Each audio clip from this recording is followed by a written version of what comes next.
التعليم. فالكوماندوز خيب الظنون بعد الهزيمة الساحقة بخماسية نظيفة أمام الزعيم العناوي. وبعيدا عن الرتوش الإعلامية أقولها بكل صدق بأن الشعب أصبح وحيدا ويتيما بلا قائد يمشي في درب المحترفين وهو يهدي وحيدا لا يعلم ماذا حل به. إنه باختصار الشعب المسكين.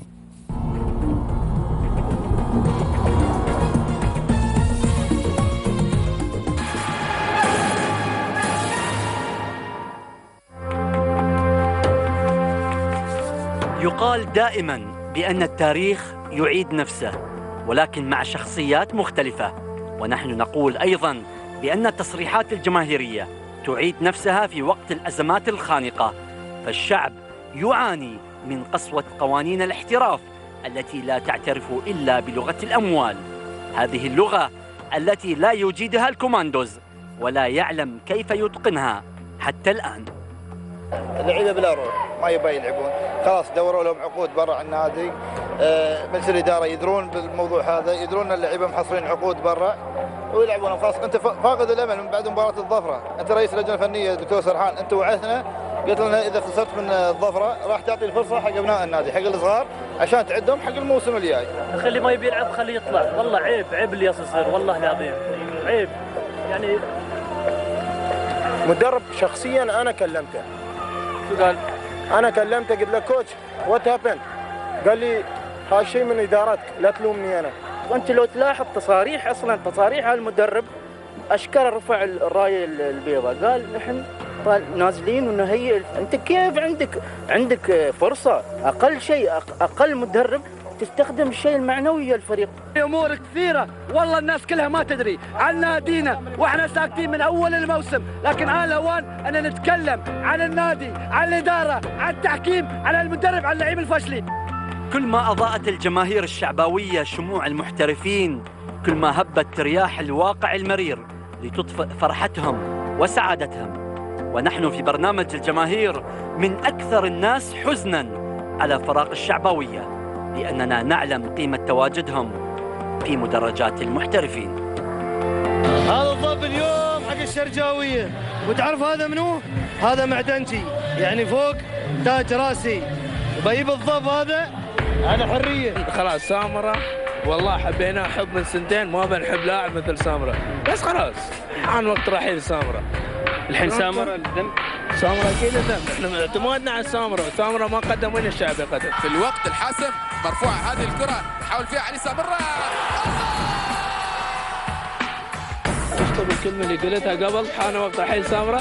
انا سامرة لبس بشت اخليه في الملعب، والله لبسه بش ما لبسه جودة، لبسه نعال وبشت اخليه في الملعب.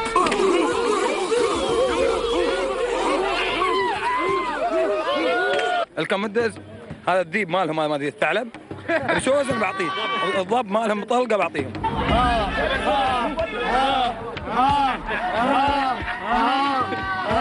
نبى العمده يصيد رع الشوزن، هذا سامره وين الشوزن ماله؟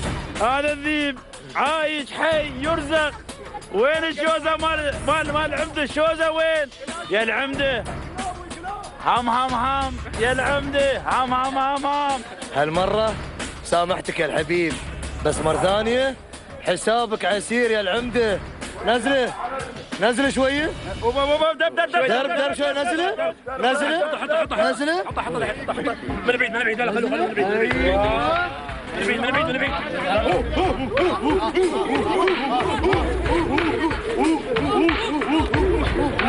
هاي شوي بس. نعم، إنه الشعب المسكين الذي اكتوى بنار الغياب والمظالم، فنحن لم نهنأ أبدا بعودته بين صفوف الكبار. وسرعان ما تهاوى البيت أمام عاصفة الشهرة والمال لتضرب الجولة الأخيرة المسمار الأخير في نعش الأحلام الشعباوية. فبدلا من أن يكون المشجع الشعباوي على المدرجات ستجده في المظالم يفترش الجبال ويجلس على الدراجات النارية لمتابعة نتائج الفريق. إنه حال جماهير الكوماندوز، أو بمعنى أصح الشعب المسكين.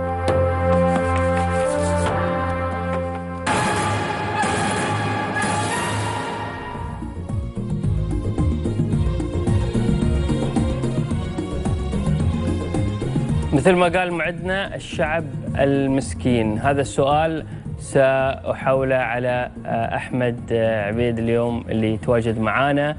الشعب يغرد وحيدا وأنت اليوم وحيدا في مسرح الجماهير، وهل الشعب هو ضحية وهل الشعب مسكين بقرار من إدارته أم من جماهيره أم من لاعبينه أم من منه؟ من هو المتهم عما وصل إليه الشعب؟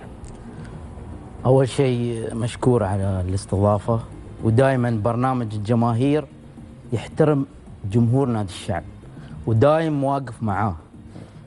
ثانيا بالفعل مسكين، نادي الشعب مسكين وجمهوره بعد مسكين، لأن في النهاية الآن يعني مثل ما أنت عارف يعني خلال 3 مواسم هاي تقريبا الشعب نتائجه من تردي إلى تردي، ونتفاجأ أخيرا أنه يعني يكون الجمهور هو سبب وشماعة لسوء هذا التردي للنتائج.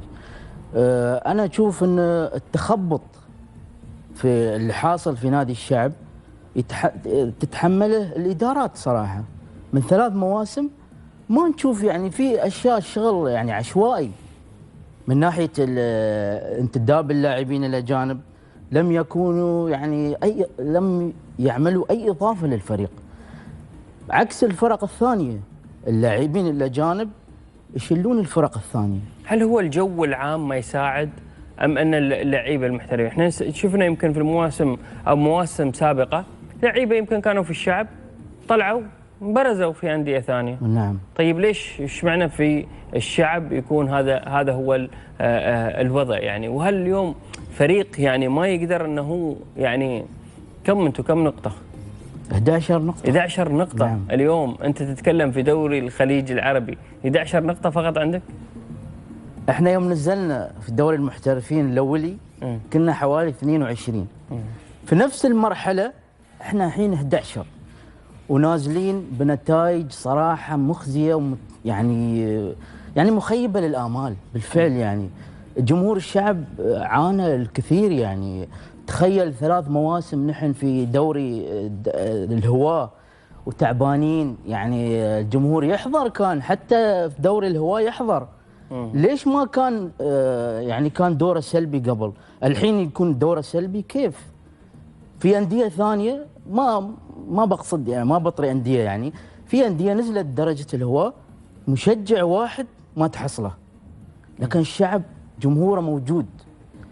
ويعني أنا الصراحة أشوف يعني حاليا أن العلاقة بين يعني أصبح مثل تنافر، الجمهوري والإدارة ما تبغي مثلا، فهذا ما بيمشي اصلا. اساس الانديه. طيب شو المطلوب لتغيير الحال؟ وهل احنا نقول يعني خلاص الشعب يعني ممكن انه يكون والله احنا يغيب هالموسم الجاي ونشوفه بعدين الموسم اللي بعده؟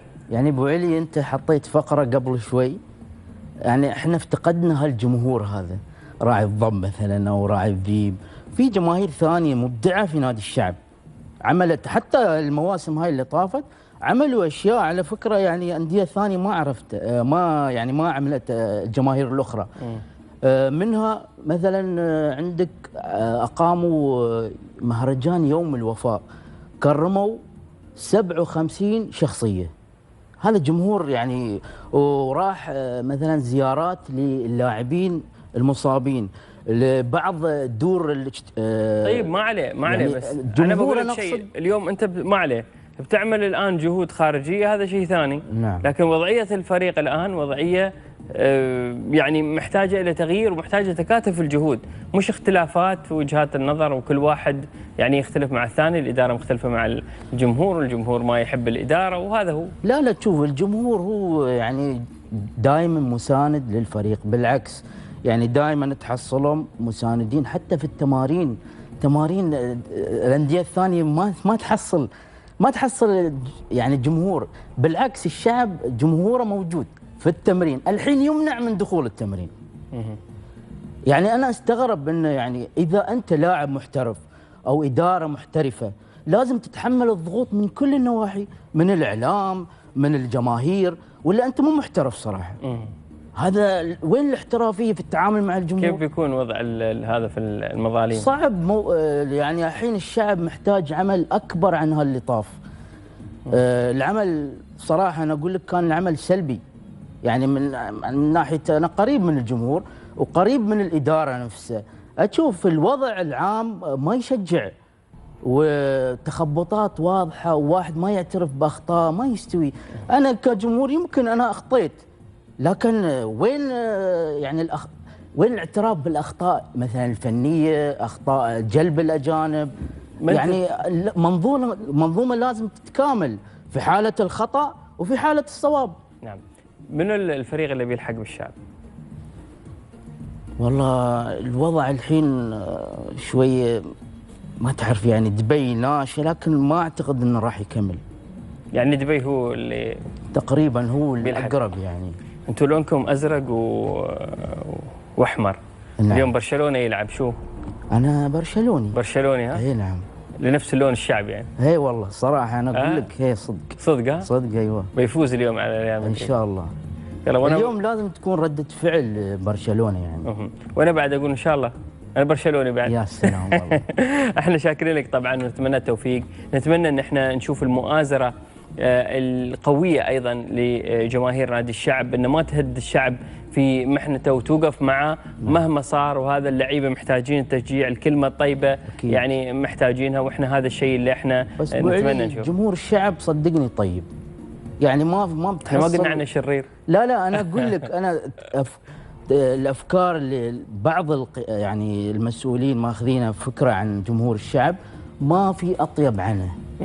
صدقني يعني احنا نتمنى ان شاء الله آلية لهم للتواصل ان شاء الله، ان بالفعل يعني خلق آلية وشيء تواصل جميل نشاهده بين جماهير الشعب وايضا الاداره. الجلسه الان الجلسه الاسريه خلينا نقول عنها، اللي هي ان شاء الله تحل كل الامور. الى لقاء قريب طبعا يا شعب التاريخ، الى لقاء قريب وارجو ان يكون قريب جدا. فنحن لا نحتمل ابتعاد الكوماندوز الذي أثرى مدرجات المحترفين، وبإذن الله